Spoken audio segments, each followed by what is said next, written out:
भाषा, मराठी राज्य भाषा, मराठी राजभाषा झालीच पाहिजे, झालीच पाहिजे। मराठी भाषा ही झालीच पाहिजे, झालीच पाहिजे। आपली मातृभाषा आहे आणि या मराठी भाषेमध्ये आपले सगळे संस्कृत चालत असतात आणि मध्येच कुठेतरी कोकणी भाषेचे उल्लंघन झालेले आहे।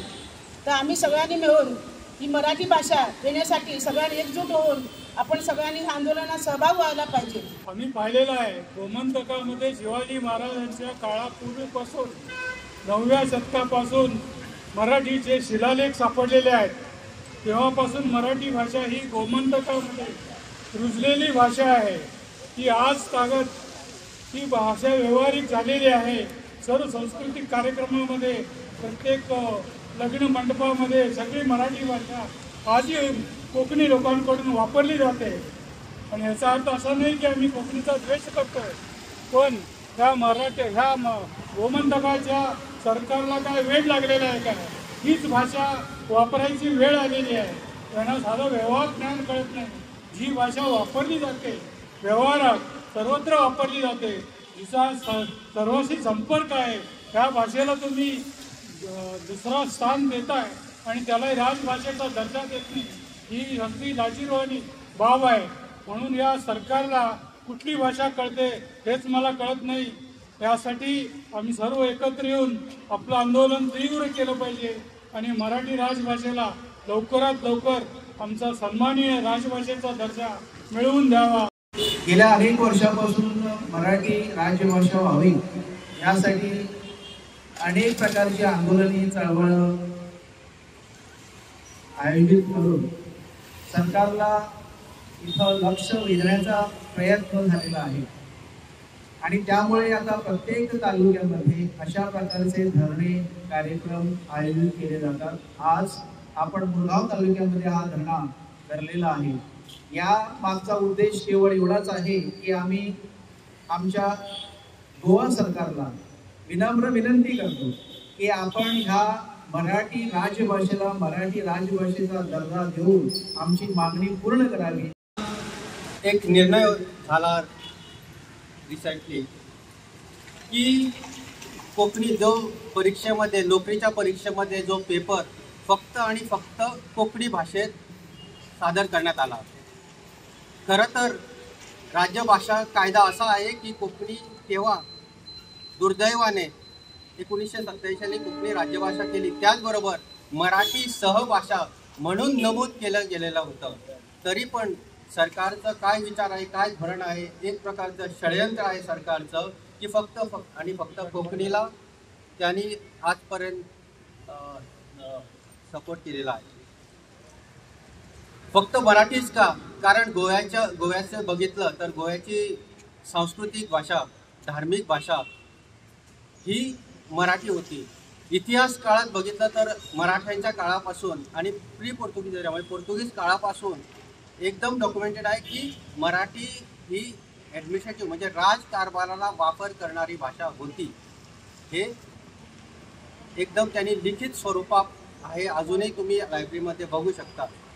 दुसरी गोष्ट, सध्याच्या गोव्यामध्ये शैक्षणिक क्षेत्रात बघितलं तर प्रायमरी एज्युकेशन म्हणजे प्राथमिक जे विद्यार्थी असतात त्या प्राथमिक शिक्षणामध्ये जवळजवळ मराठी 630 जवळ 630 शाळा सध्या ॲक्टिव्ह आहेत आणि कोकणी फक्त 17। हा जर तुम्ही बघितला तर तुम्हाला दिसून येतं जवळजवळ 95% लोक यामध्ये मराठीमध्ये शिकतात। हे सर्व करत असताना दुसरी गोष्ट सांगतो की मीडिया तुमचं न्यूजपेपर जे आहे जवळजवळ 1.5 लाख जे लोक वाचक आहे मराठीमध्ये आणि कोकणीला अवघे काही हातावर मोजण्या इतके। यामध्ये तुलना करण्याची मला गरज नाही, मला कोकणी पण प्रेम आहे, मराठीबद्दल पण प्रेम आहे, पण ज्यामध्ये लोकांचा आशीर्वाद लोकभावना आहे, लोकाश्रय आहे, त्या मराठीला डावलून सरकार प्रत्येक वेळी फक्त एकाच भाषेला प्राधान्य देतं। त्यामुळे मी सरकारचा निषेध करतो। आपण गोव्याचा इतिहास जर बघितला 1000-2000 वर्षाची एकूण इतिहास जर बघितला तर आपल्याला लक्षात येईल की ही सगळी भाषा जी एक वापरली गेली ही सगळी मराठी भाषा आहे. कोकणी आपली फक्त बोली भाषा आहे.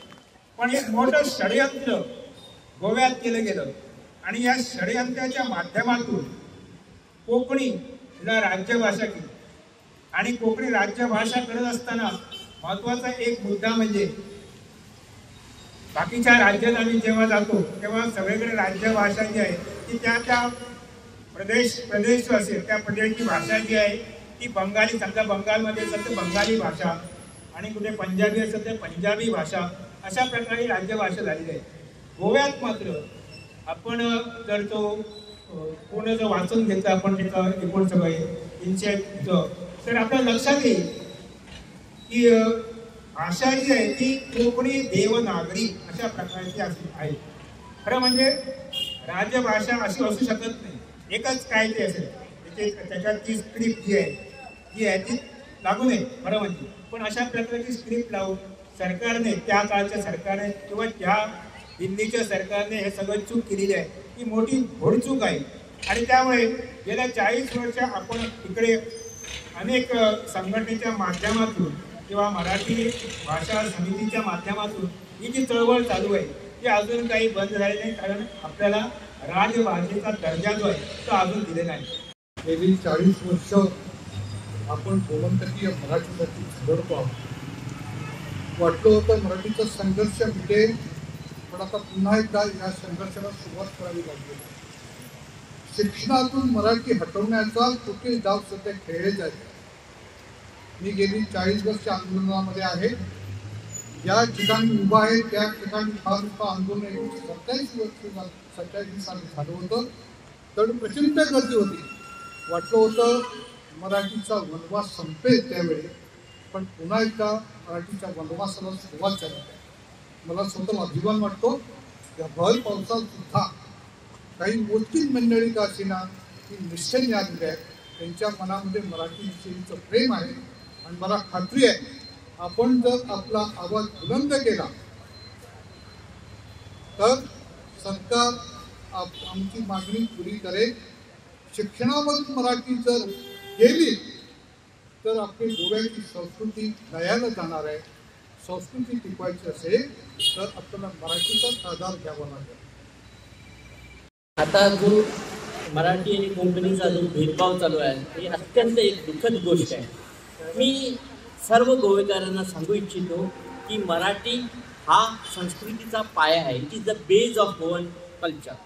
आणि आज मी मुद्दाम हे मीडिया थ्रू भरपूर व्हायरल होत आहेत आणि जे कॉमेंट्स मी मुद्दाम ते कॉमेंट्स वाचायला पण शर्म येते. कशाला ज्यांना काहीच माहीत नाही मराठीबद्दल असे लोक कॉमेंट्स करत आहेत. ते म्हणतात का मराठी पाहिजे तर महाराष्ट्राला जा.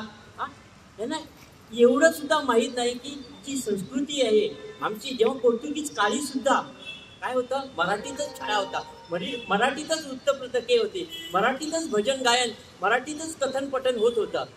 आता अशा मराठीला तुम्ही जर डावलून हे दुय्यम स्थान देत आहे तर हा एक मराठी विरुद्ध अन्यायच आहे. मी त्यांना सांगू शकतो. ते म्हणतात की मराठी महाराष्ट्राची राजभाषा आहे. गोव्याला कशाला पाहिजे एका राज्याची एकच राजभाषा. तर मी त्यांना सांगू इच्छितो की मध्य प्रदेश, हिमाचल प्रदेश, उत्तर प्रदेश, हरियाणा, बिहार यांची राजभाषा हिंदी आहे. पण तिथं अनेक भाषा बोलल्या जातात ज्या हिंदीतनं झालेल्या आहेत. अवधी, मैथिली, बुंदेली, भोजपुरी अनेक भाषा आहेत. हे ज्ञान ह्याला म्हणतात इंटेलेक्च्युअल बँक्रप्सी. काही विचार न करता केलेला निर्णय. इथे जरी भाषाप्रेमी म्हणजे मराठी भाषाप्रेमी जरी कमी दिसले तरी सुद्धा ज्यांच्या अंतरंगात या आपल्या भाषेबद्दल कळकळ आहे ते सगळे इथं जातीनं उपस्थित आहेत. खरं म्हणजे आम्ही आमच्या मुलांना मराठी माध्यमातूनच शिकवणार होतो, पण इंग्रजीचं भूत मानगुडीवर बसल्यामुळे अनेक पालक हे इंग्रजीकडे वळले गेले आणि एकूण मोठा गहन प्रश्न निर्माण झाला. खरं म्हणजे आत्ताच माझ्या अगोदरचे वक्ते अनेक बोलले. ते म्हणाले की आपला जो भाषिक व्यवहार आहे आपली राजभाषेतून चाललेला पाहिजे, असा तो होत नाही.